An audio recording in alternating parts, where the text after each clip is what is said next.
krasotinko. Prosím? Zrovna tě sem přivedli, co? Tak přece jsme se setkali. Kdo jste? Asi Mikuláš. A tohle je nadělení pro tebe.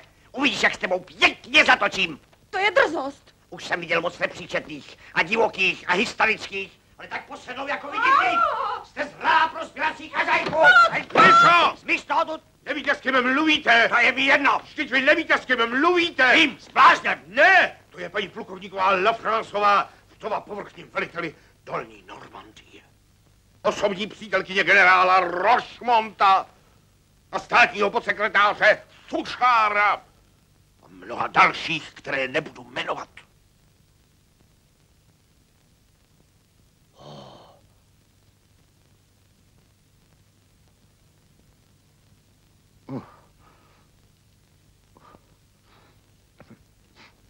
Je tam ještě.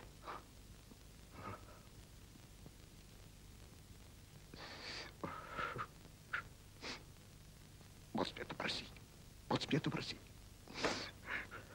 Co mám dělat?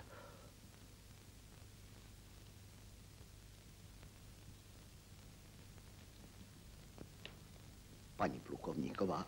Jezdíme rychleji, pravda? Ne, vůbec ano, ne. ano, ale bez vážných dopravních přestupků. Ovšem bez přestupků a to se rozumí, to já jsem jen pouštěl hrůzu. O ne. Ano. Ne, zapomeneme na to. O, díky.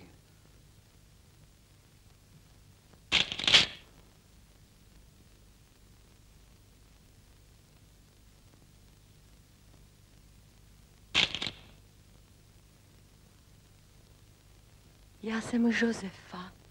Já jsem Ludovík.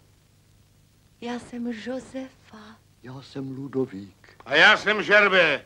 Prosím, omluvte mého podřízeného.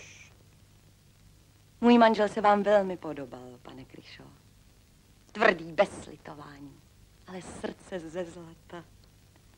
Pravý muž.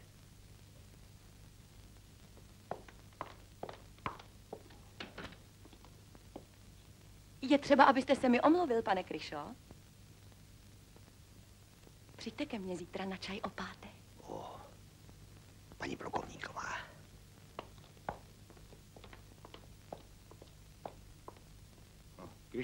Kryšo, hej. A?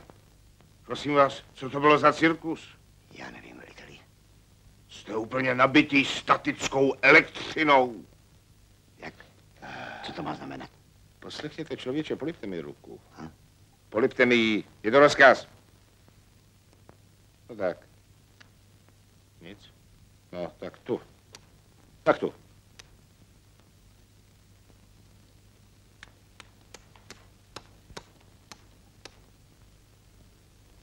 Zase nic.